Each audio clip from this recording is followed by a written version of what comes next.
तस्मादज्ञानसम्भूतं हृत्स्थं ज्ञानासीनात्मनः छित्त्वैनं संशयं योगम अतिष्ठो तिष्ठ भारत।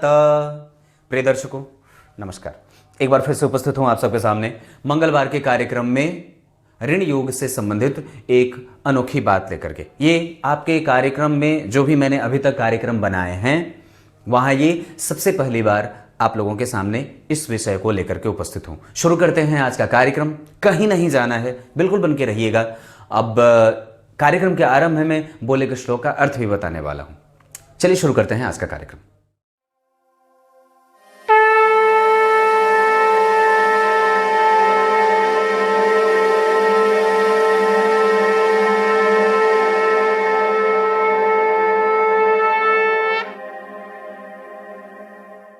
आइए अब आपको सीधे विषय पे लेके आता हूं। बात यहां से शुरू होगी और यहीं पे खत्म भी। शुरुआत जो है वो इस बात से करनी है कि किसी भी व्यक्ति की कुंडली में आपने अभी तक यही बात जाना है कि धन का कारक गुरु होता है, पर वस्तुतः उसको और भी गंभीरता से उतर करके और समझने का प्रयास करते हैं तो वास्तव में धन के कारक गुरु नहीं होते, धन के खर्च कराने के कारक गुरु होते हैं। एक बात बताता हूं, ध्यान से समझने की बात है। धन के वास्तविक कारक शनि होते हैं जो मेहनत करा करके व्यक्ति से धन लिवाते हैं। लक्ष्मी का कारक साक्षात सूर्य नारायण जो विद्यमान होते हैं। लक्ष्मी का कारक सूर्य। आप धन कमा रहे हो उसका कारक अलग है, मेहनत से धन कमा रहे हो उसका कारक अलग है, धन खर्च कर रहे हो उसका कारक अलग है। अगर किसी भी व्यक्ति की कुंडली में देव गुरु बृहस्पति कमजोर हुए तो उसके धन प्रायः गलत, निंदनीय और यूं ही बर्बाद हो जाते हैं। उसके धन को सही गति नहीं मिलती है। धन के सही गति का मतलब धर्मार्थ धन का खर्च होना, धन का कारक। देवगुरु बृहस्पति अगर कुंडली में मजबूत हो तो व्यक्ति के धन को कभी भी गलत और निंदनीय जगह पे नहीं जाने देते। वो तो ना तो शराब में उड़ाता है, ना वेश्यागमन करता है, अच्छे अच्छे चीजों में उसके धन को गति मिलती है और उसके धन को सद्गति मिल जाती है। वास्तव में धन के सद्गति का मतलब क्या है? धर्म को जो जागृत करने का काम करे, जो धर्मार्थ धन लगाया जाए, वही धन की सद्गति है। अब आज के युग की बात अगर करें तो हो सकता है कि आपकी बात थोड़ी अलग हो, पर एक बात जो समझने वाली है कि वास्तव में हमारा धर्म ग्रंथ ये कहता है, वास्तव में ज्योतिष के जो प्रमुख सिद्धांत हैं वो इसी बेस पे काम करते हैं कि देव गुरु बृहस्पति धन को खर्च कराने के कारक होते हैं, वो धन लाने के कारक नहीं होते। वो तो अध्यात्म के कारक होते हैं। धन लाने का वास्तव में जो उद्देश्य पालन करता है वो शनि महाराज करते हैं। शनि वास्तव में व्यक्ति को मेहनत करवा करके धन लाते हुए देखे जाते हैं। और वास्तव में जो धन का कारक ग्रह है वो सूर्य है। अगर कुंडली में सूर्य की स्थिति कमजोर रही तो व्यक्ति, इसीलिए तो सूर्य की आराधना करी जाती है। ये नित्य कर्म में हमें क्यों शामिल किया जाता है? क्योंकि इस कली काल में या प्रत्येक युग में व्यक्ति को धन की आवश्यकता होगी, तो वो सूर्य भगवान की पूजा, सूर्य भगवान नारायण की पूजा, जो हमारे सामने साक्षात नारायण के रूप में पारब्रह्म परमेश्वर उपस्थित होकर के हमें अपना दर्शन देता है, उसकी आराधना जरूरी है। अगर धनवान बनना चाहते हो तो नारायण की पूजा, साक्षात नारायण की पूजा आवश्यक है। यह बात है। मेहनत करके धन कमाना, कोई आसानी से धन कमा रहा है तो सूर्य बढ़िया है, उसका प्रभाव इतना है, उसका आभा मंडल इतना विकसित है कि उसके सामने कोई टिक ही नहीं पाता है। वो धन यूं चला आता है खींच करके, आकर्षण की शक्ति इतनी कि समस्त लोग उसके सामने धूमिल हो जाते हैं। तो ये सूर्य है। वास्तव में धन सही जगह पे जाने का कारण, आप धन कमा लिए, लेकिन अगर कुंडली में सूर्य की स्थिति ठीक रही तो धन आ जाए। कुंडली में अगर शनि की स्थिति रही तो व्यक्ति जो है वो मेहनत करके धन कमा ले। लेकिन अगर देवगुरु बृहस्पति की स्थिति कमजोर हो जाती है तो व्यक्ति की कुंडली में धन सही जगह से नहीं जा पाता है और वो कई बार परेशान हो जाता है, या यूं कहें कि उस धन को सही गति नहीं मिलती है। सही गति का मतलब धर्म के मार्ग पर आपका धन सही जगह पे जाकर के लगे। अब ईंट की दीवार बनी है, ईंट की दीवार बिल्कुल प्लेन बनी है और आपके पास एक ईंट बची है, तो आप कहां उसे लगाओगे? वहीं पे ना जहां एक छिद्र बाकी हो, कि कहीं भी लगा दोगे? वास्तव में उस ईंट की जगह कहां है? जहां वो छिद्र बाकी है, तो लगा दो वहीं। वही धन की सही गति है, वही ईंट की सही गति है, जहां उसके लिए जगह खाली है। नहीं तो क्या होगा, हर बार आप किसी प्लेन दीवार पे ईंट कहीं भी नहीं लगा सकते, उसके लिए पर्याप्त जगह है। तो धन की गति कहां, सदगति धन की कहां, जो धर्म के लिए जाए। दूसरी बात, व्यक्ति ऋणी कब होता है, ऋण में कब फंस जाता है? जब भी कुंडली के छठे, आठवें, 12वें भाव में, गौर करिएगा, जब भी जन्म कुंडली के छठवें भाव में, 8वें भाव में और 12वें भाव में जन्म कुंडली के दूसरे और 11वें भाव के अधिपति बैठ जाते हों तो व्यक्ति ऋणी हो जाता है। मतलब अब उसको कोई भी काम करना है तो थोड़ा संभल करके करना चाहिए कि ऋण ना तो ज्यादा ले और ना ज्यादा दे। मतलब बैलेंस अब आपको करना ही होगा खुद को, और प्रत्येक ऋण को देने और प्रत्येक नया काम करने के पहले आपको खुद को स्टेबल देखना होगा कि आप उसके योग्य और उपयुक्त हो या नहीं। कभी भी आपकी कुंडली में, जैसे मान लीजिए यहां 5 नंबर लिखा, तो 5 नंबर के अधिपति हो जाते हैं सूर्य, और अगर 5 नंबर के अधिपति 12वें में बैठ जाएं, 8वें में बैठ जाएं या छठे भाव में बैठ जाएं, तो ऐसी स्थिति में व्यक्ति को ऋण देने और ऋण लेने से बचना चाहिए। या कभी भी व्यक्ति की कुंडली में, ध्यान से समझिएगा, अगर कभी भी व्यक्ति की कुंडली में छठे, 8वें और 12वें भाव के अधिपति वहीं अगर बैठे हों तब तो ठीक है, लेकिन अगर जो कहीं दूसरे भाव में बैठ जाएं, नीच के होकर के बैठ जाएं, जैसे मान लीजिए यहां 4 नंबर लिख दिया, 4 नंबर के अधिपति कौन? 4 नंबर के अधिपति होते हैं चंद्रमा, उच्च के होते हैं चंद्रमा 2 नंबर की राशि में। लेकिन वही चंद्रमा अगर यहां के अधिपति होकर के 8 नंबर जहां लिखा हो वहां बैठ जाएं, तो ऐसी स्थिति में आपको ऋणी बनाने के ये उतारू हो जाएंगे, आपको ऋणी बना देंगे। इस वजह से कभी भी जब छठे, 8वें और 12वें भाव के अधिपति प्रायः 12वें, छठे और 8वें में ना बैठ करके कहीं दूसरे जगह किसी दूसरे भाव में बैठ जाते हों और प्रायः नीच राशि में बैठे हों, कमजोर होकर के बैठे हों, तो व्यक्ति को ऋण देने और ऋण लेने से बचना चाहिए। सबसे पहले मैंने बात क्या करी कि व्यक्ति की कुंडली में देवगुरु बृहस्पति को मजबूत होना आवश्यक ही आवश्यक है, नहीं तो वो व्यक्ति के ऋण को खोलने वाले, ऋण के मार्ग को खोलने वाले हो जाते हैं। अगर सूर्य कमजोर रहा तो भी व्यक्ति को ऋण में डालता है।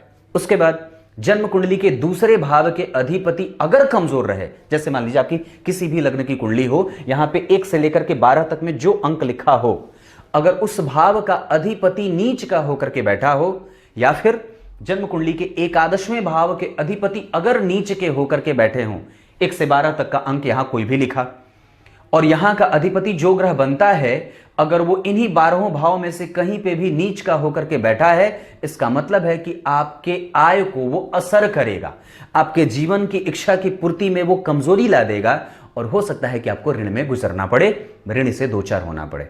एक बात तो यहां और है जो समझने वाली है, ध्यान से समझिएगा। किसी भी व्यक्ति की कुंडली में अगर चंद्रमा कमजोर हो रहा है, किसी भी व्यक्ति की कुंडली में अगर चंद्रमा कमजोर हो रहे हों, तो व्यक्ति को धन आने में सस्टेनेबिलिटी नहीं मिलती है, वो सस्टेन नहीं करता है अपने पोजीशन को लेकर के, वो हमेशा एक जैसी स्थिति में नहीं होता। कहने का मतलब है कि अब वहां पे व्यक्ति के जीवन में जो धन आने की डोरी है वो कट कट करके या रुक रुक करके आती है। इस वजह से व्यक्ति कई बार ऋणी हो जाता है, या उसके पास धन आने के जो संसाधन होते हैं वो ऐसे होते हैं जो प्राइवेट सेक्टर से आता हो, या अपने खुद के व्यवसाय से आता हो, या किसी ऐसे क्षेत्र से आता हो जहां से वो रेगुलर धन ना आ, ये बात बनती है। तो चंद्रमा का यहां मजबूत होना आवश्यक होता है। किसी एक चीज को देखना हो तो कई चीजों को देखना होता है। वस्तुतः आपकी कुंडली में अगर मंगल का प्रभाव इस भाव को प्रभावित करता हो, मतलब मंगल अगर जन्म कुंडली के छठे भाव से संबंध बनाते हो, सूर्य की स्थिति कुंडली में उच्च का होकर के मृतप्राय हो, या बाल अवस्था का हो, या चंद्रमा अस्त हो, मृतप्राय हो, कमजोर हो, या मंगल मृतप्राय हो, या छठे भाव का अधिपति कमजोर हो, अस्त हो या मृतप्राय हो, तो ऋण देने से बच जाना। और किसी को देने से पहले 10 बार विचार कर लेना, फिर जाकर के उसको पैसे देना। अगर ऐसी स्थिति में कि जन्म कुंडली में एकादशवें भाव के अधिपति, ध्यान से समझिएगा, जन्म कुंडली के एकादशवें भाव के अधिपति मृतप्राय हो, कमजोर हो, अस्त हो या युद्धरत हो, मतलब वो किसी दो ग्रहों के बीच में फंस करके या किसी ऐसे ग्रह के साथ बैठे हो जो बिल्कुल अंश में बिल्कुल निकट जा रहा हो और अंश के और कला के मामले में वो पिछड़ रहे हो, एकादशवें भाव के अधिपति, तो भी व्यक्ति को ऋण देने से बचना चाहिए और कभी भी ऋण देने में 10 बार उसको विचार कर लेना ही चाहिए। चाहे किसी को भी ऋण देना हो, ना कह दो, क्योंकि वही परस्पर जो आपका मित्र आपसे आज ऋण लेने के लिए आपके घर पे 10 बार दौड़ रहा है, उसी के पीछे आपको 10 बार नहीं 20 बार दौड़ना पड़ेगा। वो देगा ही नहीं, फंस जाते हैं पैसे। वस्तुतः ऋण को संतुलित करने के लिए प्रायः 3 ग्रहों का मजबूत होना सबसे ज्यादा आवश्यक है, और वो 3 ग्रह में सबसे ज्यादा महत्वपूर्ण सबसे पहले चंद्रमा, अगर कमजोर रहा तो मत देना ऋण। दूसरी स्थिति पे चंद्रमा के बाद सूर्य की, क्योंकि उसके पास उतना बल ही नहीं रहेगा, उसके पास इतना बल नहीं रहे कि व्यक्ति दे दे और फिर जाकर के उससे तगादा कर सके, मेरे पैसे दे दो, मैंने जो दिए थे, आपके पास उतनी क्षमता, छोड़ दो, कोई बात नहीं है, गया है तो जाए, अब मुझे उसके चक्कर में नहीं पड़ना है, कमा लेंगे जीवन रही। तो इस तरीके की धारणा व्यक्ति के दिमाग में बनने लगती है। मतलब आप दे तो देते हो पर मांगने की हैसियत या हिम्मत नहीं होती। यह सूर्य के कमजोर होने के कारण बात बनती है। तीसरी बात, व्यक्ति की कुंडली में छठे भाव का अधिपति कमजोर, अगर वो कमजोर रहा तो निसंदेह वो आपको ऋणी बना देता है या ऋण से मुक्ति मिलने में देर होती है। पर इसके लिए मनाना किसको चाहिए? उसके लिए मनाने की जब भी बात होती है तो भगवान गणेश की पूजा जरूर कर लेनी चाहिए। भगवान गणेश के ऋण मोचक मंगल स्तोत्र जो गणपति के लिए समर्पित है, उसका मंत्र जप जरूर कर लेना चाहिए। वो जो स्तोत्र है वो प्रत्येक दिन कम से कम 3 बार या 5 बार अगर अनुष्ठानिक रूप से करा जाए तो बड़ा लाभ होता है।